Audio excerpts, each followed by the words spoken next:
Зохиогч Зол заяа. Мухал түүхэн роман. Гутгаар дэвтрийн хэсгээс.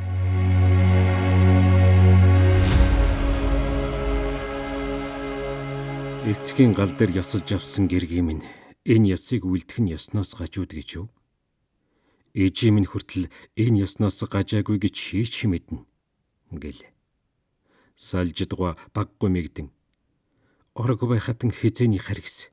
Хатан ихийг яаж тамшаалж байсныг бүгд л мэднэ гэсэнд хотуулаа. Их минь яаж тэсэж явсан бол доо. Харцанд нь сүүдэр унчихвэ гэж аав минь ямар их хайрладаг байлаа. Тайчуудын хүрээнд ирээд л ижи минь цочин сэрдэг болж шовдор хүүхчиг бэргэж суусан нь одоо ч нүдэнд минь үзэгдэх юм. Ингээд шүр салдан өгүүллээ. Үнэхээр орогвайн өслөн харцанд олзлогдож бухуулын оройд тогтсон цасан малгай мэт цэвэр хэрэггүй тэнхээ ухаан нь нэг л шөнийн дотор эремтлэгдэж орхисныг хотуулаа сайн мэднэ. Дээдсийн хүндэтгэл үзүүлэх энэ жаяг дэгэн захирагдах гэж хотуулан гэргийн салжидгаа бие бэлдэж эхэллээ. Орогвайн хэмхүү лам шунаг харцанд нь орохгүй гэсэндээ бүсэлхийг хааж ташааг нууж хөхнөөсөө доош нуглаатай сул элбэг дээлийг өмсөд нэгэн өглөө үүдэнд нь туллаа. Дээшээ их хатан гэж намжирдан өгцсөн бандгар гаранд тойлзон уран гихч хөдөллөө. Салжидгаа их гэрийн ёсонд үлдсэн өмнөх хааны их хатанд хүндэтгэл үзүүлэн өглөн ундын ийм барьж орж ирсэнд инээд алдан хизээнээс хөнгөн шингэн боллоо. Салжидгаа өргөн хормойнд орооцолдон биш хүрхэн гүнцгээ дэлгэн орогвайд аягаллаа. Түүний уран найлынхаа ааш овдстай мэт түрэн хоёр гараа сунган аяганд тулахад салжидгаан хотгор сүмбэн хурууг шүргэт авлаа. Баггүй мэгдсэн салжидгаа гараа хурдхан шиг татаад өөртөө аяглан хамтад цайлах зурт орогвай нүдэрээ нээгээд. Хотуулагийн их хатанг ийм төгс байсан гэж бодсонгүй өршөөлөөрэй. Хон цагаан хүзүүн гэрэлтээд цусан улаан уруулна гялтгнаад гэхэд салжидгаа цайнд хахаж хоолойд тэгэлсэн шахуурга гүдхийн дугуйтал залгаад гэлала их хатан гэд нуугдал. Хөлсөн борзайн хов харцанд өлгөгдөж суусан салжидгаа тэргүүнээ буулган гараад гэж өөрн ирэхгүй дуграад шууд гэртээ ирэн хазгайлдав. Үнэхээр хөөдөөс нь харж болдгүй эгэлгүй шулан бололтой гэд балбагнах зүрхэн дарлаа.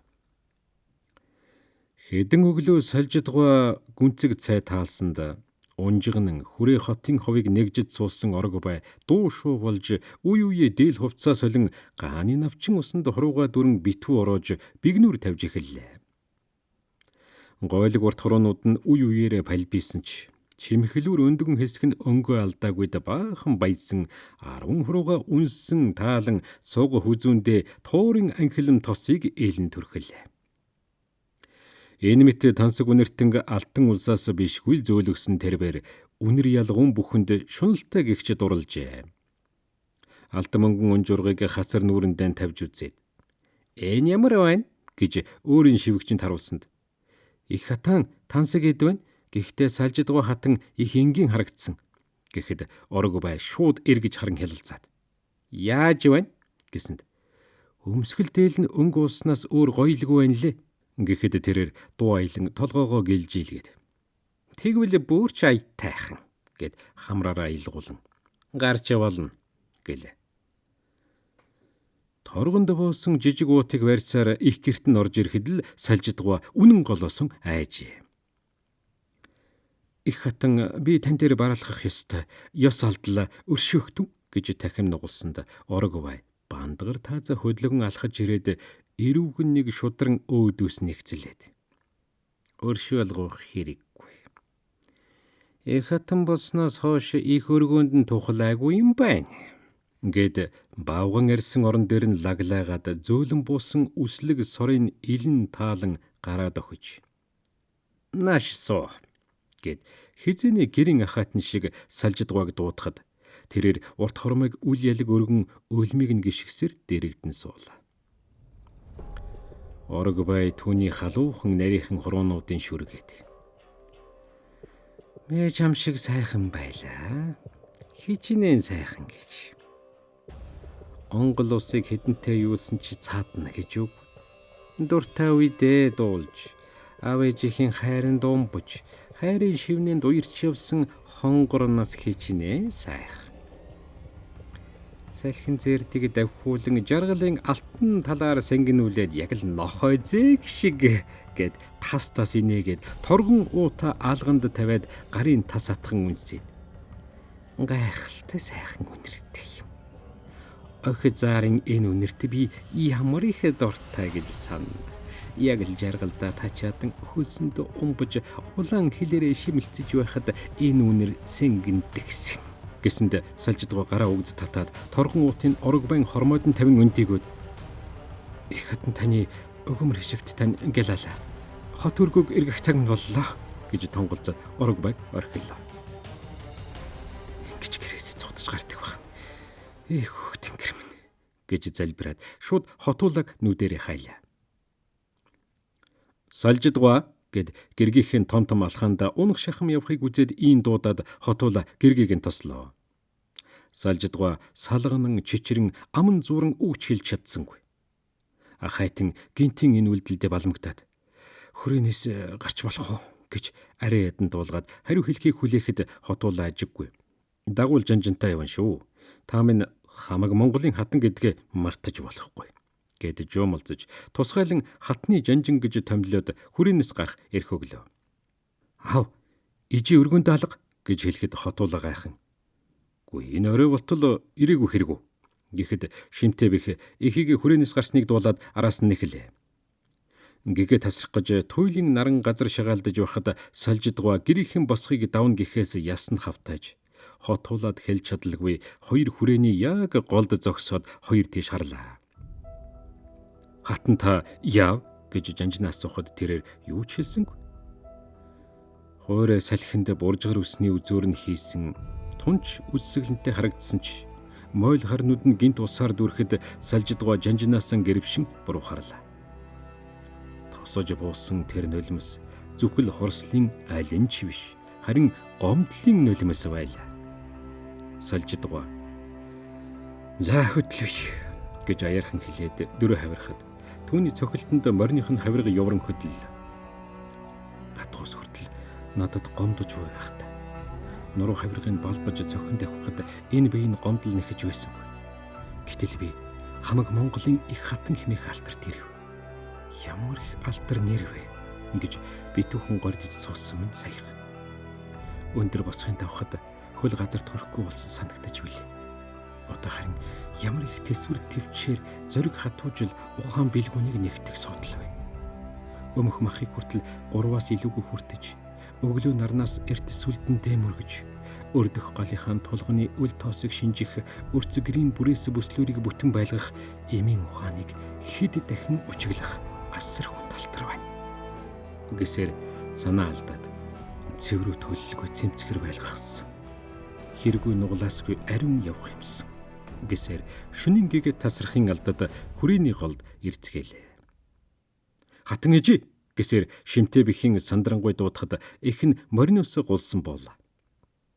Их нь уйлсан нь нэлт.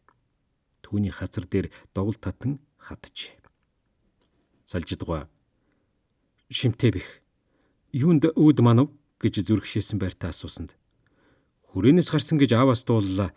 Сэтгэл нь тавгүйтэд байна уу?" гэхэд "Аа" хэмээн уруул хөдлөх төдий даваа гаргаснаа. "Өргөөндөө залар" гэж сүрхий тод өгүүлэн түүнээс нуух гэж холдуулахад шимтээ бих чих тавин хөл мөшгүүлэн чагнж байсан тул ихийг хөтлөн "Их өргөөнд очие. Аав таныг хүлээж буй" гэд ихийгээ дагуулсаар хотуулан босгоор шууд давлаа. Ихийгээ босго давуулаад хүүн үүд манлаа.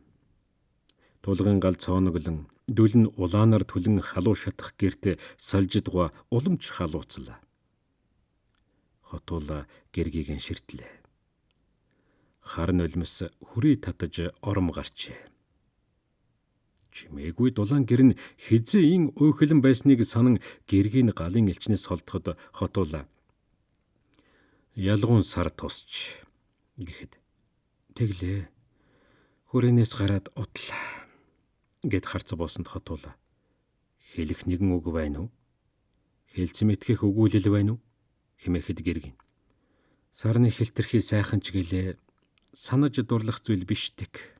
Гэхэд хотуула хатныхаа хатууганд сэрд хийгээд тулга нь хэдийн бэхжсэн туулах зам хэдийн бэлэн гэж хариулаад түүнд дөхөлөө. Хэлж болдоггүй. Ярьж болохгүй юм шиг өөртөө ял тулгаж суусан түүнд нөхрийнх нь энэ үгэд цааз мэт сонсогдлоо. Амаа таг өвдөд алгуур бослоо. Хотуула гэргийг нь гарч явхад зөвхөн чичигнэн түүний хөлийн чимээг чагнан бодол давтлаа. Эхийг гарч ирэнгүүт хүүн тосон дагуулж өргөөн зөвхт биш өөрийн гэрлүү тойрон яваад "Орог бай таныг зүгээр байлгахгүй байна уу?" гэж асуухад ингэж асуун чинээ санаагүй тэрээр гарын татханахад "Би мэдчихсэн юм. Та хаавд хэлээгүйз. Тэгсэн бол өдийд ном авлаад гарч ирж байгаа биз" гэд. Өнөөдөр миний өргөнд тухал хэнч сэжиглэхгүй. Өргөөний гүнзгийг ариун гоогоор хөргүүлнэ гэсэнд сольж дуга хүүгийнхээ гарнаас угс татаад ариун гоод дуулгах хүн нь хотуула. Чи яаж хэлэх вүлээ гэсэнд "Ижим санаа бүүж хэлээ. Шимтэй бэх би хэний үрвэлээ?" Ариун гоо зөвшөөрсөн гэд нүдээ жартаалган жуумалцахад сольж дуга жаал уужраад хүүгийнхээ алхаанд хөтлөгдөн харанхуйд ууслаа. Дуу илуулан залуу цагтаа өмсөж байсан ягаан ууж бийдээ нааж барьж зогссноо чулуудаад. Ягаан өнгийн уусмал чайтайхан. Шарангийг мэтгэж оруулбал залуу харагдах юм гэд оруул гэж уриалгахан хэлээд сольж дугааг тосон авахтаа бэлдэн шин дээлээ чанга ороожээ.